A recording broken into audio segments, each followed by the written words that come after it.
Now we have the spinal nerves. Spinal nerves give rise to the 31 pairs of the spinal nerves. ठीक है, spinal cord give rise to the 31 pairs of the spinal nerves, 8 cervical, 12 thoracic, 5 lumbar, 5 sacral and 1 coccygeal.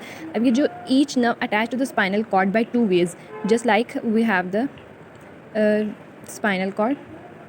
ये हमारे पास उसके अंदर ये अभी देखिए यहाँ पे हमारे पास होता है इंटरवर्टिब्रल फोरामेन, जिसके थ्रू ये सारी हमारे यहाँ से निकल रही हैं. ये डॉर्सल जा रही है, डॉर्सल कॉलम में, वेंट्रल जा रही है एंटीरियर में या वेंट्रल में. डॉर्सल सेंसरी होती है, हम लोग पहले पढ़ चुके हैं. और ये जो हमारे पास है वेंट्रल, ये मोटर होती है. ठीक है, ये हमारे पास लेके जा रही हैं.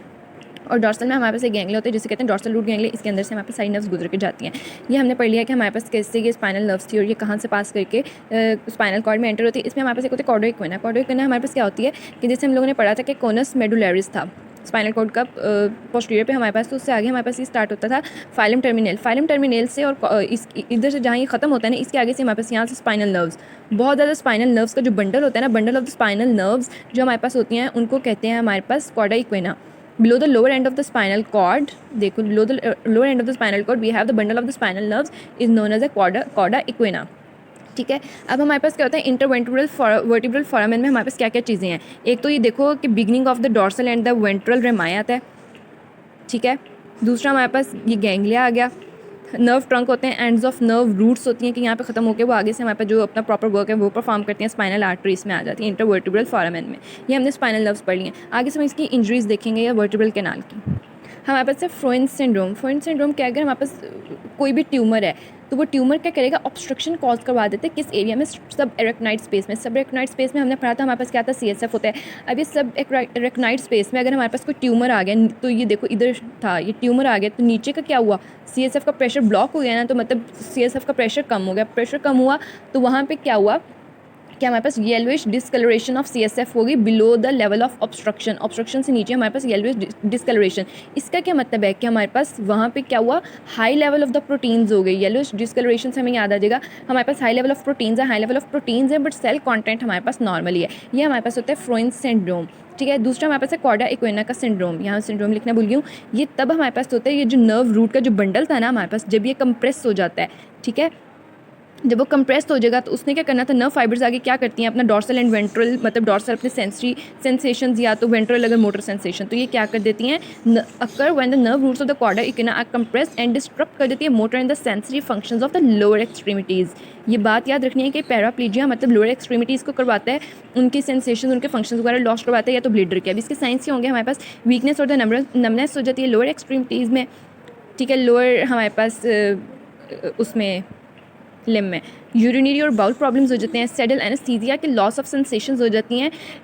लॉस ऑफ सेंसेशंस हो जाती हैं जब हम लोग बैठते हैं तो हमारे पास मतलब सेडल शेप में, तो हमारे पास लॉस ऑफ सेंसेशंस हो जाती हैं. ये हमारे पास थे इसके क्लिनिकल्स. अब नेक्स्ट टॉपिक है हमारे पास vertebral system of the veins. Vertebral system of the veins में हमारे पास क्या होता है कि ये दो कामों के लिए इंपॉर्टेंट है. एक तो ये होता है कि इस सिस्टम के थ्रू जो हमारे पास या तो प्रोस्टेट में कोई ट्यूमर है या तो हमारे पास ब्रेस्ट में कोई ट्यूमर है, इस वर्टिब्रल वेनस सिस्टम के थ्रू हमारे पास वर्टिब्राज में या स्पाइनल कॉर्ड में या ऊपर स्कल में या उससे ऊपर ब्रेन में हमारे पास वो ट्यूमर स्प्रेड हो सकता है. क्योंकि ये जो उनसे होते हैं ना हमारे पास वर्टिब्रल वेनस सिस्टम, ये वेल्वलेस होते हैं. इनके अंदर कोई वेल्व्स नहीं है कि अगर ऊपर वाला वेल्व बंद हो जाए, ब्रेन का वेल्व बंद कर दें, वर्टिब्राज से ऊपर स्पाइनल कॉर्ड का वेल्व बंद कर दें हम लोग, तो हमारे पास ऊपर ट्यूमर नहीं जाएगा. ये वेल्वलेस होते हैं, किसी भी डायरेक्शन में हमारे पास फ्लो हो जाता है. या तो दूसरा कहता है क्रॉनिक एम्पायमा कि हमारे पास पस की कलेक्शन हो जाती है सेप्टिक एम्बोलाई के थ्रू. अब हमारे पास इसमें 3 टाइप्स के हैं. 3 टाइप्स हमारे पास कैसी हैं, देखो सबसे पहले हम तो देखें कि सुपीरियरली हमारे पास ये कनेक्टेड है इंफीरियर वेना केवा, मतलब कि एनास्टोमोसिस हमारे साथ बना सकते हैं या बनाते हैं इंफीरियर वेना केवा और द सुपीरियर वेना केवा के साथ भी. ठीक है, अब हम लोग देखें तो इसमें हमारे पास 3 सिस्टम्स हैं. एपिड्यूरल प्लेक्सिस, ये हमारे पास है एपिड्यूरल प्लेक्सिस. किसके साथ उसके पड़ा हुआ है, ये हमारे पास है ड्यूरल मैटर के. ठीक है, ये अगला हमारे पास है plexus within the vertebral bodies. ये प्लेक्सिस आ गया. एक्सटर्नल वर्टिब्रल वेनस प्लेक्सिस, ये एक्सटर्नल है, ये एक्सटर्नल है. ये anterior part of the external vertebral venous plexus है, ये posterior part of the external vertebral venous plexus है. अब अगर हम लोग देखें कि अब हमारे पास ये जो है एपिड्यूरल प्लेक्सिस, ये क्या करता है, वर्टिब्रल केनाल में पड़ा हुआ है. ये हमारे पास वर्टिब्रल केनाल है, आउटसाइड द ड्यूरा मैटर पड़ा हुआ है. ठीक है, इसमें हमारे पास 2 पार्ट्स होते हैं इसके, ये पोस्ट सेंट्रल पोर्शन और ये प्री लेमिनार पोर्शन हो जाता है इसका. ठीक हो गया. और ये दोनों जोन से होते हैं हमारे पास, ये देखो वेजल्स के थ्रू ड्रेन हो रहे हैं, इनको भी वेजल्स ड्रेन कर रही हैं, ये बाहर वाली वेजल्स.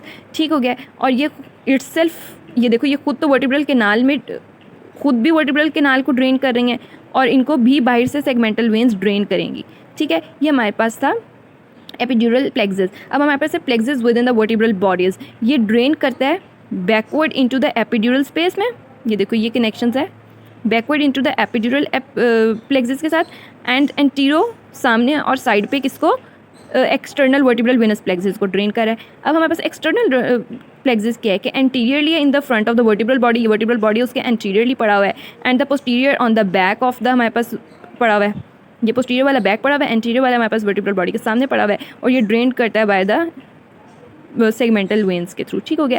अब हमारे पास इसमें सब ऑसिपिटल प्लेक्सस ऑफ वेन भी आ जाती है, जो हमने पढ़ी हुई थी। सब ऑसिपिटल वेन कौन सी होती है, सब ऑसिपिटल ट्रायंगल में प्रेजेंट होती है, ठीक है। अब हमारे पास है कम्युनिकेशन एंड द इम्प्लीकेशन। अब हमारे पास हमने जिसमें चीज़ पढ़नी थी ना, मैं आपको पहले भी उसका थोड़ा सा भी बता चुकी थी कि हमारे पास ये above with the intracranial sinuses के साथ होता है, below with the pelvic veins वगैरह के साथ होता है। अभी हमने पढ़ा था कि हमारे पास ये जो वेन्स है ना, ये वेल्वलेस है, ठीक है। फ्लो कहीं पे भी हमारे पास आइदर डायरेक्शन में हो सकता है। अगर हमारे पास कोई भी इंट्रा एब्डोमिनल प्रेशर या थोरेसिक प्रेशर, हमारे पास बेली का प्रेशर अगर ज़्यादा होता है तो ब्लड फ्लो करेगा हार्ट से, या तो अपवर्ड मूव करेगा या नीचे, हार्ट से अवे मूव करेगा, अपवर्ड या डाउनवर्ड। अब इसमें क्या होगा, अगर हमारे पास बॉडी के किसी पार्ट में कोई ट्यूमर था तो वो क्या होगा, स्प्रेड कर जाएगा, ट्यूमर स्प्रेड कर जाएगा फ्रॉम द पेल्विक वेन से, पेल्विक से या तो एब्डोमिनल से या थोरेसिक से, या ब्रेस्ट का कोई भी ट्यूमर है या प्रोस्टेट का ट्यूमर है, वर्टिब्रल वेनस सिस्टम के थ्रू कहाँ पे चला जाएगा, या तो वर्टिब्रा में, वर्टिब्रा से ऊपर स्पाइनल कॉर्ड में, स्पाइनल कॉर्ड से स्कल में, स्कल से ब्रेन में जा सकता है। इस तरह हमारे पास ये स्प्रेड कर सकता है। और कॉमन साइट हमारे पास ट्यूमर की हम लोग पढ़ते होते हैं हमेशा से, या तो ब्रेस्ट होती है या तो प्रोस्टेट होती है। इधर से हमारे पास पेल्विक वेन्स के थ्रू सेकेंडरीज दे देते हैं वर्टिब्राज में, और उधर वर्टिब्रल वेनस प्लेक्सस के थ्रू ये आगे चला जाता है। अब अगर हम लोग फैक्ट्स टू रिमेंबर थोड़ा सा पढ़ लें तो इसमें हमारे पास क्या होता है कि हमारे पास, हाँ ये हमने पढ़ लिया था, स्पाइनल कॉर्ड एडल्ट्स में L1 के लेवल पे होता है और यंग्स में देखें तो L3 के लेवल पे होता है यंग्स में, ठीक है। और हमारे पास spinal dura mater and arachnoid mater कहाँ तक एक्सटेंड करती है, ड्यूरा एंड एरेक्नॉइड एक्सटेंड करती है S2 के लेवल तक। ड्यूरा की 2 लेयर्स हमने पढ़ ली, सॉरी पाया की, एपीपाया एंड द इनर पाया इंटिमा।